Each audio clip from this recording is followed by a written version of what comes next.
Welcome back to Jedi Enclave. I'm Daniel, and I'm here with my co-host Chris. Look, 2020 has royally sucked.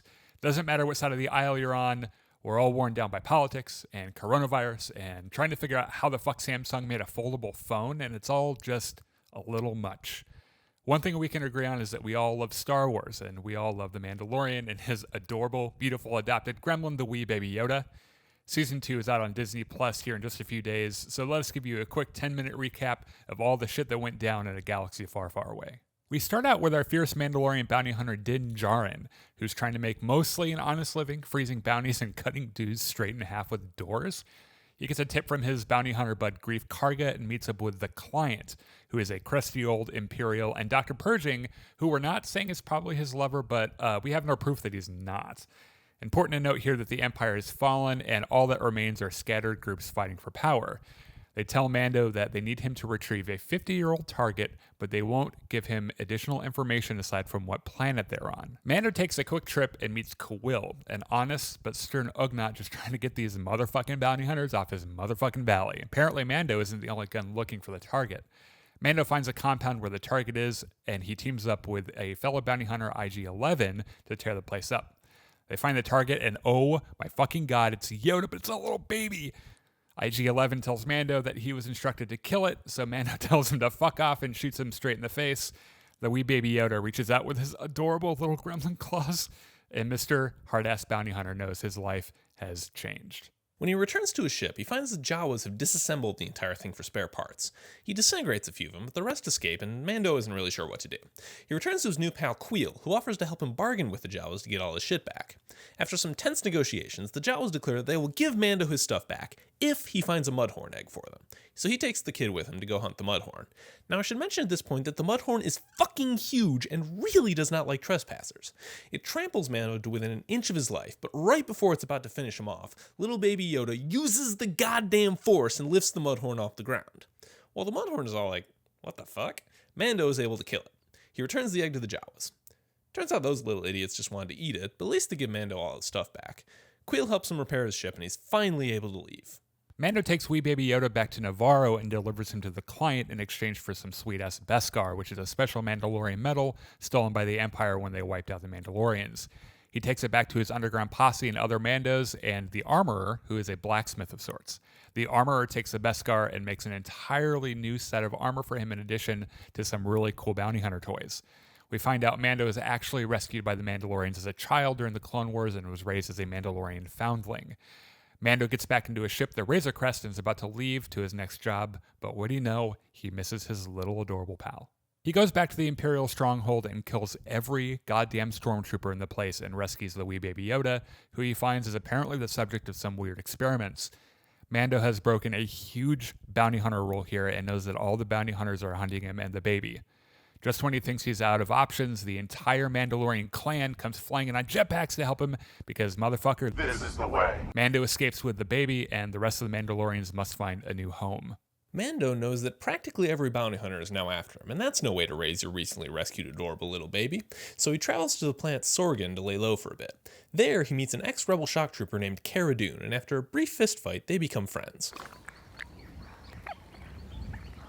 They both take a job defending a small settlement of farmers from raiders. After they help the farmers vanquish the raiders in an epic Western-style ambush, Mando thinks that it's probably best if he leaves little baby Yoda with them. Unfortunately for that plan, Mando winds up killing a bounty hunter that was pursuing the kid, and he realizes that little baby Yoda is still being tracked. He decides that they both have to leave because no one else can keep the kid safe. Well, what do you know? Another bounty hunter is caught up to Mando and the kid. Mando is able to blow the bastard to space dust, but not before his ship is damaged. He emergency lands on a little planet you've probably never heard of called Tatooine. While looking for work to pay his new mechanic friend and babysitter Peli Motto, he meets a bounty hunter named Toro Calican. They agree to team up to take down a local assassin named Fennec Shand, mostly so Toro, who has never scored a bounty, can get some street cred.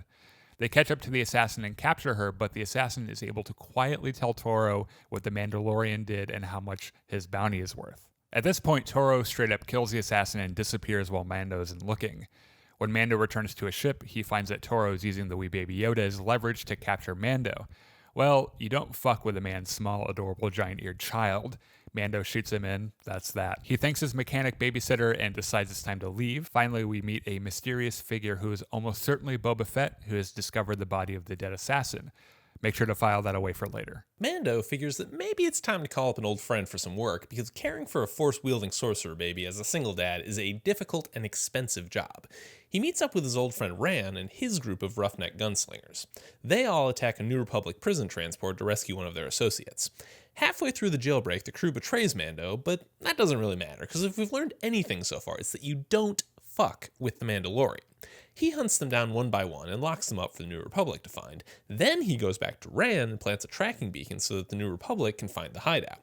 Right as Mando is leaving, X-Wings show up and blow the place to hell. Don't cross a Mandalorian, my friends. Just don't. So it's around this point that Mando gets a call from his ex-bestie Grief Karga.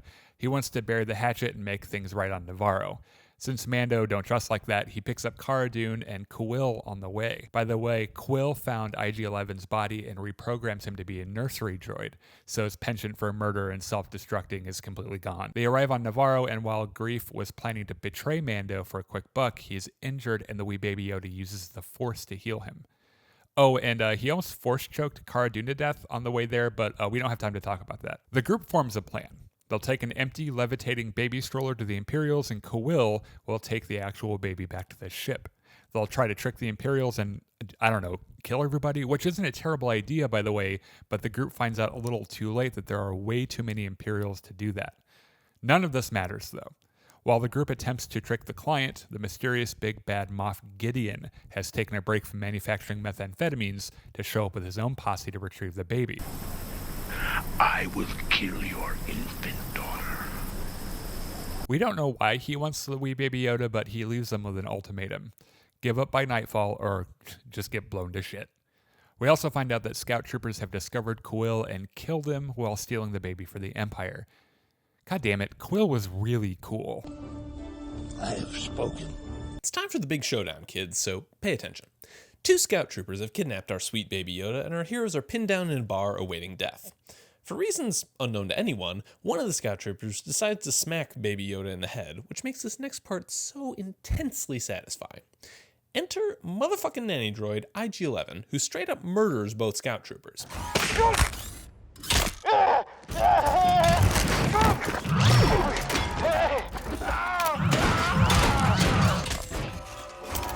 He then rescues the kid and rides into town, double-fisting blaster rifles and murdering stormtroopers left and right.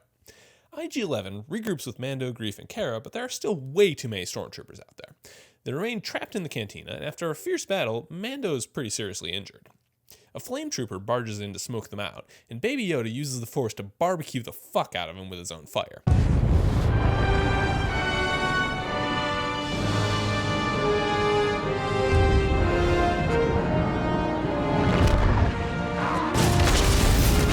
They find a way down in the sewers, and since Mando can't take his helmet off in front of other people, IG-11 waits until the gang has escaped to heal him up. See, IG-11 isn't a person, so he's able to take off the helmet and spray Mando's head with some healing juice. In the sewers, the gang finds the former Mandalorian hideout, and they discover that the armorer is the only surviving Mando left. She tells Mando that she has heard of similar powers in other beings, similar to Baby Yoda, who were an enemy group of sorcerers. Of course, we know that she means the Jedi, and probably also the Sith. If you're Mandalorian, I probably think there's hardly a difference.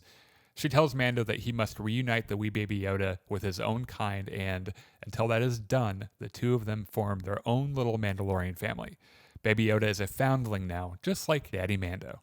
Aw. The armorer gives Mando some goodies, including a sweet-ass jetpack, and then proceeds to murder an entire squad of stormtroopers to give our heroes time to escape to the lava river. She doesn't die, she's way too badass for that. The group discovers there's a platoon of stormtroopers waiting to ambush them. IG-11 offers to march out and self-destruct to kill the bad guys, giving our gang a clear run to freedom. Godspeed, IG-11. You're a fucking badass. What's left of the team is almost home free, but Moff Gideon isn't ready to give up on Baby Yoda, so he hops into a TIE fighter and chases him down. Mando is able to use his jetpack to plant explosives on the TIE fighter and blow it up, sending it careening into the lava fields. With their immediate threat of death gone, Grief convinces Cara to stay on Navarro with him to be his bounty hunter enforcer. Mando says he'd love to stay, but he's got his own mission now. He takes a Baby Yoda aboard the Razor Crest, and they take off in search of anyone, anywhere in the galaxy that can help them reunite Baby Yoda with his own kind. But wait, there's more. While Jawa's attempt to salvage the crashed TIE, it turns out that not only is Gideon still alive, he's able to cut himself from the wreckage with the Darksaber, an ancient Mandalorian lightsaber passed from generation to generation. How did he get it? From whom did he get it? We don't know, but the fact that he has it at all has some pretty serious implications for the greater Star Wars universe. Season 2 of The Mandalorian is set to premiere in just a few days.